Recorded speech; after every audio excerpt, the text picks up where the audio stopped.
अस्सलाम वालेकुम, my name is Saadat. तो आज हम एक कोर्स नया स्टार्ट करने जा रहे हैं जिसका नाम है web designing and web development. इस कोर्स के अंदर हम बिल्कुल बेसिक लेवल से लेके देखेंगे कि एचटीएमएल किस तरह होती है, किस तरह से इसका यूजेस करते हैं with practical and with proper notes PPTs के थ्रू, और बिल्कुल एडवांस लेवल के ऊपर लेके जाएंगे इसको पीएचपी और लारावेल के अंदर। सबसे पहले देखते हैं कि web designing and web development के अंदर कौन कौन सी लैंग्वेज इन्वॉल्व होती हैं। सबसे पहले हमारे पास दो चीज़ें इसके अंदर होती हैं, फ्रंट एंड और बैक एंड। फ्रंट एंड वो होता है जिस तरह आपको मेरी स्क्रीन नज़र आ रही है, ये सारे का सारा क्या होता है, फ्रंट एंड होता है। मतलब कि यूज़र इंटरफेस जो होता है इसे क्या बोलती हैं, फ्रंट एंड बोलती हैं। इसके अंदर जो मेजर हमारे पास बेसिक जो लैंग्वेज है वो हम यूज़ करती हैं HTML, हाइपरटेक्स्ट मार्कअप लैंग्वेज। दूसरी पे हमारे पास आ जाती है CSS, कैस्केड स्टाइल शीट।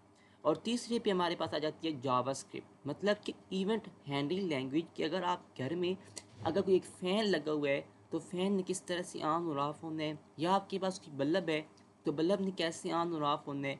या सिंपल मीनिंग में लेके चला जाऊँ तो जो आपके पास डोल होते हैं, जो विंडो होती है, इसको कैसे विंडो को ओपन करना है, क्लोज करना है, या दरवाजे को किस तरह से ओपन एंड क्लोज करना है, ये सारे का सारा आप किस तरह करते हो, स्क्रिप्टिंग लैंग्वेज की मदद से करते हो, जावा स्क्रिप्ट की मदद से।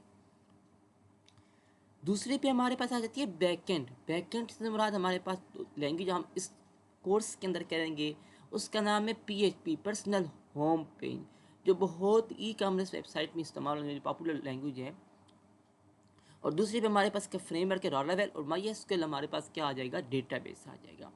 अब इस तरह हमारे पास कोई चीज़ होती है तो जिस तरह आप जीमेल अकाउंट लॉगिन करते हैं, सबसे पहले डेटा एंटर करते हैं, वो आपका फ्रंट एंड होता है। और जो डेटा आपके पास जाके सेव हो जाता है वो किस में सेव हो जाता है, MySQL में।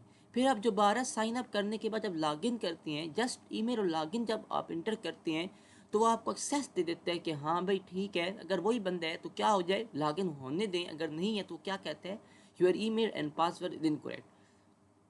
तो वो जो डेटा होता है वो किसकी मदद से आ रहा होता है, वो हमारी बैकएंड लैंग्वेज की मदद से आ रहा होता है, PHP और लारावेल की मदद से। तो यहाँ तक इतना था कि हमारी वेब डिज़ाइनिंग और वेब डेवलपमेंट के अंदर दो चीज़ें बेसिक होती हैं, फ्रंट एंड और बैक एंड के अंदर। फ्रंट एंड के अंदर यूज़र इंटरफेस होता है, और बैक एंड के अंदर जो चीज़ आपके पास कैसे आ रही है, कैसे जा रही है, आप API किस तरह से वर्क कर रही हैं, वो सारे का सारा आपके पास बैक एंड पे काम करता होता है।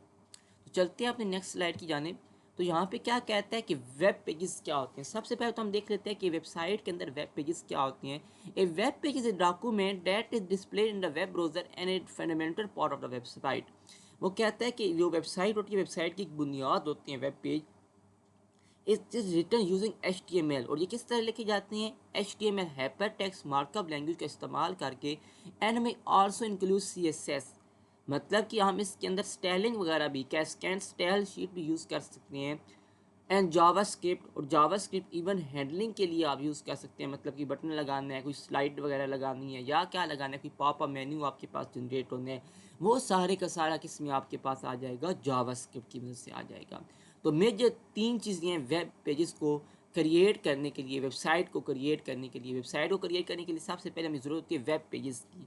जब हमारे पास सेट ऑफ वेब पेजेस हो जाते हैं तो हम क्या कहते हैं कि हमारे पास एक वेबसाइट हो गई है। ये किस तरह लिखे जाते हैं, हाइपरटेक्स्ट मार्कअप लैंग्वेज की मदद से लिखे जाते हैं। दूसरे पे क्या होता है कि हमारे पास ये इंक्लूड CSS, कि हम इसके अंदर कैस्केड स्टाइल शीट का इस्तेमाल कर सकते हैं। और फिर हमारे पास स्क्रिप्टिंग लैंग्वेज आ जाती है कि जावास्क्रिप्ट की मदद से आप क्या कर सकते हो, उसके अंदर कोई इवेंट जनरेट कर सकते हैं। नेक्स्ट चलते हैं अपनी स्लाइड्स पे। तो टॉपिक हमारा पास है स्टैटिक वेस्ट डायनामिक। दो तरह के हमारे पास वेब पेजेस होते हैं, एक होता है स्टैटिक, दूसरा हमारे पास कौन सा हो जाता है, dynamic. Static web page is fix, एक ऐसा वेब पेज जो क्या होता है, फिक्स होता है। Web page that display the same content for every user, जो कि हर एक इंसान के लिए, हर एक यूज़र के लिए क्या करेगा, एक जैसा कंटेंट दिखाएगा। The content is pre written HTML। वो कहते हैं कि जो आपके पास कंटेंट होगा वो पहले से ही HTML के अंदर लिखा हुआ होगा, प्री रिटन होगा। एग्जाम्पल क्या कहता है, an about us page on a company website that shows the same information to all user. इस तरह अगर हमारे पास एक कंपनी है तो कंपनी के अंदर कोई अबाउट अस का पेज बना हुआ है जिसके अंदर कंपनी के अबाउट रिलेटेड कोई इंफॉर्मेशन, या कंपनी क्या प्रोवाइड कर रही है, या क्या है उसका नेम क्या है कंपनी का, या उसके बाद कंटेंट नंबर कौन से हैं, तो वो कहता है कि हर एक यूज़र के लिए जो वेबसाइट के ऊपर आएगा उसके लिए वो इन्फॉर्मेशन क्या होगी, सेम होगी। इसको क्या बोलते हैं, स्टैटिक वेब पेज। कि मतलब जो भी यूज़र आता है उसके लिए उसकी वैल्यू क्या हो, फिक्स हो, सेम हो हर एक यूज़र के लिए। दूसरे पे आपके पास आ जाती है dynamic web page. Dynamic web page can display different content. ये कहता है कि इसके अंदर हम डिफरेंट कंटेंट को शो करवा सकते हैं, दिखा सकते हैं, एंड अलाउ यूज़र इंटरेक्शन, और इजाज़त देते हैं कि यूज़र क्या कर सके, इसके साथ इंटरेक्ट कर सके, बातचीत कर सके। इट फैच डेटा, डेटा को फैच करवाता है, डिस्प्ले कराता है फ्रॉम सर्वर, सर्वर से जो डेटाबेस हमने पढ़ा था कि हमारा PHP राउटरवेयर एसक्यूएल हम इस्तेमाल करेंगे, उधर से डेटा को फैच करवाएगा। और डेटाबेस या जो डेटाबेस माई एसक्यूएल था उधर से फैच करवाएगा, and update the content automatically, और जो कंटेंट आपके पास होगा इसको ऑटो का कर लेगा, अपडेट कर देगा। और या बेस्ड ऑन यूज़र इनपुट, या यूज़र जो इनपुट करेगा कि हाँ भाई मुझे ये वाली वीडियो चाहिए, ये वाले मुझे वेबसाइट का कंटेंट चाहिए, ये वाली इमेज चाहिए, तो उसकी रिक्वायरमेंट के मुताबिक वो क्या करेगा, डेटाबेस से डेटा को फैच करवा के दिखा देगा। फिर कहता है कि सोशल मीडिया होम पेज, कि आपके पास सोशल मीडिया का होम पेज है, that show your friend latest post. तो वो कहता है कि जो आपके दोस्त ने कोई न्यू पोस्ट ऐड की है तो वो आपको पहले नज़र आ जाए। मिसाल के तौर पर अगर यूट्यूब के ऊपर आपके पास कोई दोस्त है, आपने चैनल को सब्सक्राइब कर दिया, तो जब वो वीडियो नहीं अपलोड करेगा तो क्या होगा कि वो वीडियो आपके सबसे पहले लेटेस्ट जो पोस्ट करेगा वो आपके पेज के ऊपर दिखाना शुरू कर देगा। या अगर आप फेसबुक को इस्तेमाल करती हैं, फेसबुक का इस्तेमाल करते हुए जब आपके बहुत सारे फ्रेंड हैं तो हर एक बंदे के अपने अपने डिफरेंट फ्रेंड्स हैं, तो ये भी डायनामिक वेब पेज एग्जाम्पल है। या वो जो बंदे हैं वो कोई न्यू पोस्ट लगाते हैं, तो ये बंदे ने उसको फॉलो किया होगा या उसने फ्रेंड होगा, तो वो जब पोस्ट करेगा तो सबसे पहले क्या होगी, उसको दिखाई देगी। तो ये क्या होता है, हर एक बंदे के लिए क्या होगा, नई से नई चीज़ होगी, डायनामिक होगी। स्टैटिक का मतलब जिसकी वैल्यू फिक्स हो, हर एक बंदे के लिए सेम हो। या इस तरह आपका यूट्यूब चैनल है या आपके पास फेसबुक का अकाउंट है, तो फेसबुक का नाम क्या, बंदे का नाम क्या है, उसकी डेट ऑफ बर्थ क्या है, उसके बाद अबाउट के अंदर सारा सेक्शन उसके अंदर लिखा हुआ है, वो सारा हर एक यूज़र के लिए सेम होगा। लेकिन जो फ्रेंड हैं वो फ्रेंड क्या होंगे, डिफरेंट होंगे। आगे चलते हैं अपने नेक्स्ट स्लाइड के ऊपर। वो कहते हैं कि इंस्टॉलेशन, अब यहाँ तक तो हमने देख लिया कि HTML होती क्या है, वेब पेजेस क्या होती हैं, उसके बाद स्टैटिक वेब पेज क्या होते हैं और डायनामिक वेब पेज क्या होते हैं। इसके अंदर हम देखेंगे कि हम अपनी कोडिंग स्टार्ट करने जा रहे हैं। तो किस तरह कोडिंग स्टार्ट करने हैं, सबसे पहले आपने करना है इंस्टॉल एनी ब्राउज़र। क्या आपने कोई भी ब्राउज़र, जिस तरह मेरे पास अभी डाउनलोड है, ऑलरेडी मौजूद है, उसका नाम क्या है,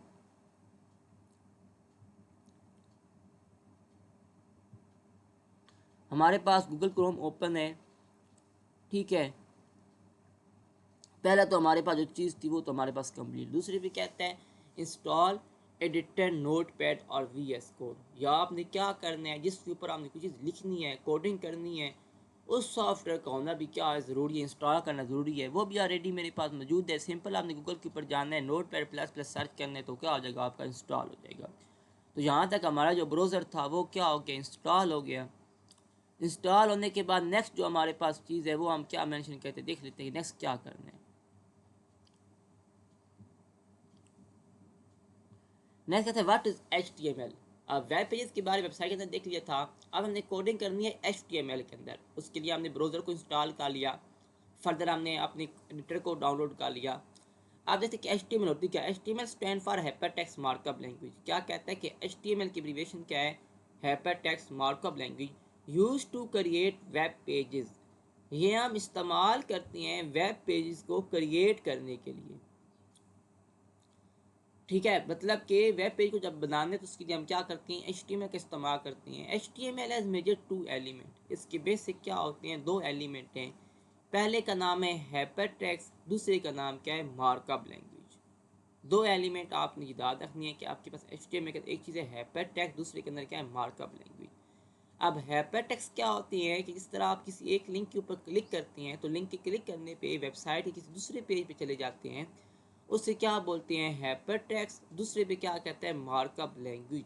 कि वेबसाइट का जितना भी कंटेंट होगा वो सारे का सारा किस में आप करोगे, मेंशन मार्कअप लैंग्वेज के अंदर करोगे।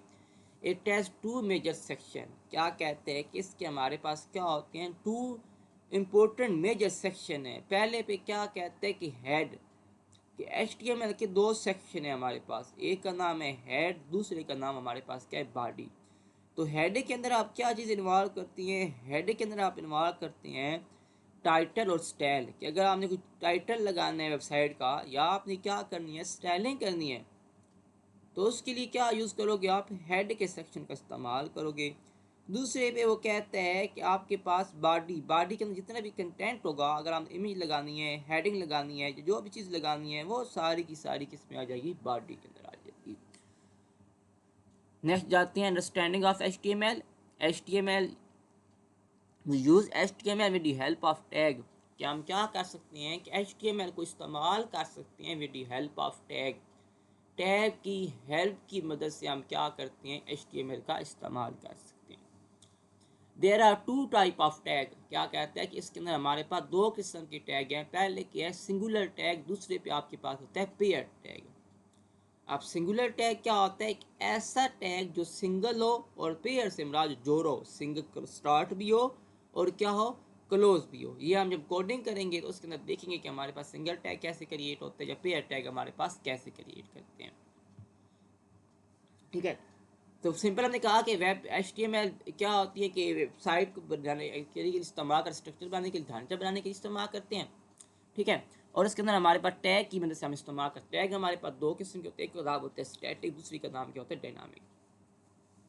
HTML building block, HTML building block refer to the core element, ये क्या होती है, जिस तरह कोर सेंट्रल वाली चीज़ होती है ना, उस तरह से काम करेगी। यूज टू स्ट्रक्चर, कि स्ट्रक्चर ढांचा बनाने के लिए, एंड डिस्प्ले कंटेंट, और कंटेंट जो आपके पास होगा उसको दिखाने के लिए इस्तेमाल करेंगे, किसके ऊपर, ऑन ए वेब पेज, के वेबसाइट के वेब पेज के ऊपर कोई चीज़ आप दिखाने के लिए क्या करोगे, इस्तेमाल करोगे।